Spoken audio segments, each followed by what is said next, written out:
এই কবিরা গুনাহের এক নাম্বার বলেছিলাম, সেটা হলো শিরক। এক নাম্বার কি বলেন? শিরক। শিরক কি? আল্লাহর সাথে শরীক স্থাপন করা। হায়াত মওতের মালিককে আল্লাহ। এখন যদি কেউ মনে করে যে না অন্য কেউ আছে, তাহলে এটার নাম শিরক। রিজিকের মালিককে বলে। যদি কেউ মনে করে না এখানে অন্য কেউ আছে, আমার অফিস আমাকে খেতে দেয়, আমার চাকরি আমাকে খেতে দেয়, আমার ক্ষেত আমাকে খেতে দেয়, তাহলে এটার নাম হলো শিরক। এবার বলেন, আইন প্রণয়ন করার মালিককে বলেন। তাহলে আল্লাহর আইনকে অমান্য করে নতুন কোন ফর্মুলা, নতুন কোন আইন যদি কেউ প্রণয়ন করে, যে করবে সেও শিরক করবে, যারা মানবে সেটাও শিরক। এর নাম কি? শিরক। কবিরা গুনাহের ভিতর সবচেয়ে বড় গুনাহ, তার নাম হলো শিরক। আল্লাহ কোরআনে নিজেই বলেছেন, ইন্না শিরকা লাযুলমুন আযীম, নিশ্চয়ই শিরক হলো মস্ত বড় অপরাধ। এই জন্য এই শিরক থেকে আমাদেরকে বেঁচে থাকার দরকার আছে না নাই? বাঁচবো তো ইনশাআল্লাহ। আল্লাহ তাআলা বেঁচে থাকার তৌফিক দান করো। সবাই জোরে সোরে বলেন আমিন। এটা হলো এক নাম্বার। কয় নাম্বার? জোরে বলেন। এক নাম্বার। দুই নাম্বার, শিরক হলো হত্যা করা। কি করা? বলেন, কি করা? হত্যা করা। তিন নাম্বার, জাদু করা। কি করা? জাদু করা। চার নাম্বার, নামাজে শৈথিল্য প্রদর্শন। এটা কত জমায়? এগুলো একটু একটু করে বলেছিলাম, ব্যাখ্যা করেছিলাম। নামাজের শৈথিল্য কি? আজান হয়েছে, নামাজেই যাচ্ছি, যাব মানে যাচ্ছি তো, আরে না গেলাম মসজিদে, বাসায় পড়ে নেব, মানে শিথিলতা। পাঁচ নাম্বার, যাকাত না দেয়া। এটাও কি বলেন? কবিরা গুনাহ। শিরক না, এগুলো হলো কবিরা গুনাহ। এগুলো কি বলেন? কবিরা গুনাহ। তাহলে এক নাম্বার হলো শিরক করা। এক নাম্বার কি বলেন? শিরক করা। দুই নাম্বার হত্যা করা। তিন, জাদু করা। নামাজে শিথিলতা প্রদর্শন করা, যাকাত না দেয়া। ছয় নাম্বার, বিনা ওজরে রমজানের রোজা না রাখা।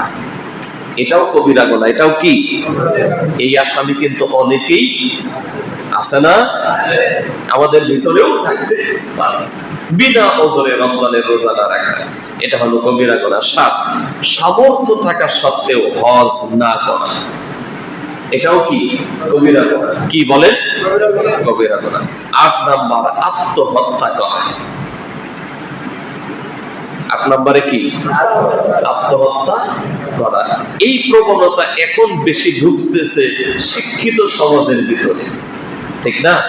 বিশ্ববিদ্যালয়ের ছাত্র, বিশ্ববিদ্যালয়ের ছাত্রী সিরকুট লেখে আত্মহত্যা করতেছে। যেভাবেই করুক, সকল ধরনের আত্মহত্যা কবিরা গুনাহ। কি জোরে বলেন? কবিরা গুনাহ। নয় নাম্বার, পিতামাতার অবাধ্য হওয়া। এটাও কি? কবিরা গুনাহ। 10 নাম্বার, রক্ত সম্পর্কীয় আত্মীয় স্বজনকে পরিত্যাগ করা। এটাও কবিরা গুনাহ। 11 নাম্বার হলো ব্যভিচার করা। ব্যভিচার। ব্যভিচার কি? জিনা ব্যভিচার যেটাকে বলে, এটাও কবিরা গুনাহ। এটাও এখন আমাদের সমাজে আছে না নেই? জোরে বলেন। আছে। এখন তো এটা শুধু আছে এমনই না, রাষ্ট্রীয়ভাবে এটাকে প্রমোট করা হচ্ছে। 13 নম্বর কবিরা গুনাহ হলো সুদের আদান প্রদান। কি জোরে বলেন? সুদ হালাল না হারাম? জোরে বলেন। আল্লাহ কোরআনে স্পষ্ট বলেছেন, ইয়া আইয়ুহাল্লাযীনা আমানু লা তাকুলুর রিবা। এই ঈমানদারেরা সাবধান, সুদ খেও না। 14 নাম্বার, ইয়াতীমের উপর জুলুম করা। কার উপর? ইয়াতীমের উপর জুলুম করা। এটাও হলো কবিরা গুনাহ। কি গুনাহ? জোরে বলেন। কবিরা গুনাহ। 15 নাম্বার, আল্লাহ ও রাসূলের উপর মিথ্যা আরোপ করা। আল্লাহ এবং রাসূলের উপর মিথ্যা আরোপ। এরপরে খেয়াল করেন, 16 নাম্বার, যুদ্ধক্ষেত্র থেকে পলায়ন। যুদ্ধক্ষেত্র থেকে কি? এখন আমাদের দেশে তো আর যুদ্ধ নাই, পলানোর কোনো সিস্টেম নাই। যদি কখনো যুদ্ধ লেগে যায় ভিন দেশি তাবেদারদের থেকে এই দেশকে রক্ষা করার জন্য, এদেশে ইসলামকে সমুন্নত করার জন্য কখনো যদি যুদ্ধ লেগে যায়, আমরা কি পালাবো না থাকবো? থাকবেন আওয়াজই নাই, এরা বলে থাকবো, লোক আর চিনলাম না।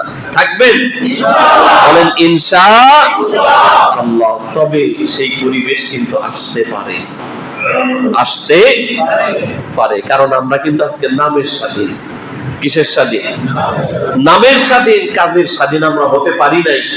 ভারতীয় আগ্রাসন আমাদের ঘাড়ের উপর এমন ভাবে চেপে বসেছে, এমন কোন সেক্টর নাই যেখানে ভারতীয় এই রাজাকারদের তাবেদারি নাই। ঠিক কিনা বলেন? সব সেক্টরে তাদের আধিপত্য আজকে আছে। এই যে দেশের শিক্ষা ব্যবস্থা ধ্বংস করেছে এই ভারত, এদেশে এত জেনা ব্যভিচার, এই যে অশ্লীলতা, এটাকে তারা প্রমোট করেছে। শুধু তাই না, এদেশে এত মাদক দ্রব্য ছিল না, ঢুকিয়েছে এই ভারত। কি জোরে বলেন? এদেশ থেকে লুটে পুটে ওরা নিয়েছে, আর এদেশে মাদক দ্রব্য ঢুকিয়েছে, এদেশের যুব সমাজকে ধ্বংসের দ্বার প্রান্তে নিয়ে ছেড়েছে। প্রিয় ভাইরা, খেয়াল করেন, এই জন্য যদি কখনো দরকার হয়, যুদ্ধক্ষেত্র আমাদের সামনে এসে যায়, আমরা পালাবো না ইনশাআল্লাহ। দেশের কল্যাণে, মানবতার কল্যাণে, ইসলামের কল্যাণে প্রয়োজনে জীবন যাবে, কিন্তু আমরা পিছপা হব না ইনশাআল্লাহ। দেখেন, হামাসের জন্য দোয়া না করলেই নয়। ঠিক কিনা বলেন? আল্লাহ তাআলা হামাস এর সকল যোদ্ধাদের ঈমানি শক্তি আরো বাড়িয়ে দেন, বলেন আমিন। আল্লাহ তাআলা তার গায়বী নুসরত দ্বারা হামাসের সকল যোদ্ধাদেরকে সহযোগিতা করেন, বলেন আমিন। সেই সাথে ইরানের জন্য দোয়া আছে না নাই? আছে না নাই? প্রাণ খুলে দোয়া করছে, আল্লাহ ইরানের নেতা থেকে শুরু করে, কর্মীদের থেকে শুরু করে সকলের উপর তুমি রহম করো, বলেন আমিন। তোমার গায়বী নুসরত দ্বারা তাদের শক্তি আরো বুলন্দ করো, বলেন আমিন। দেখেন, এক ইরান খালি একটু শক্তিশালী অবস্থানে আছে, গোটা পশ্চিমা দেশ তাদের ভিতরে কম্পন সৃষ্টি হয়েছে। ঠিক কিনা বলেন? ঠিক কিনা বলেন? আমি তো বলি, দেখেন, মাঝে মাঝেই বলি এই কথা, মুসলিম বিশ্বের নেতাদের শুধু ঐক্যবদ্ধ একটা বিবৃতি গোটা পশ্চিমাদের কলিজায় কম্পন সৃষ্টি করে দিতে পারে। কথাটা ঠিক না ঠিক বলে? যদি শুধু বলে যে আমরা মুসলমানেরা সবাই এক, কারো কাছে কোনো দরকার নাই, আমরা আমাদের যার যা প্রয়োজন আছে আমরা মিটাবো, গোটা পশ্চিমা বামরাম, ইহুদি, খ্রিস্টান, যত কাফের বেঈমান আছে সবগুলি রাতের বেলায় তওবা করবে, সকাল বেলায় মুসলমানদের পা ধরবে। ঠিক কিনা বলেন? 17 নাম্বার, এটা না বললেই ভালো হয়। 17 নাম্বারটা বাদ দিই নাকি? হ্যাঁ, এটা তো বললে অনেক মিলাজে বসে। খেয়াল করেন, শাসক কর্তৃক শাসিতের উপর জুলুম, শাসক কর্তৃক শাসিতের উপর জুলুম, এটা কবিরা গুনাহ। এটা কি? গোটা পৃথিবীর অধিকাংশ জায়গায় আছে, কিন্তু আলহামদুলিল্লাহ সোনার বাংলাদেশে এটা নাই। এরপরে অহংকার, কি জোরে বলেন? অহংকার, এটাও কবিরা গুনাহ। এরপরে খেয়াল করেন, 19 নাম্বার, মিথ্যা সাক্ষ্য দান করা। কি জোরে বলেন? এটা কি? কোন অপরাধ? সবাই বলেন। মিথ্যা সাক্ষ্য দেয়া, এটা কবিরা গুনাহ। এটা কি জোরে বলেন? কবিরা গুনাহ। এরপরে 20 নাম্বার, মদ পান করা, কবিরা গুনাহ। কি জোরে বলেন? বলেন। মদ পান করা। এখন মদ বলতে খালি শরবত যেটা, ওই কইটা নাকি?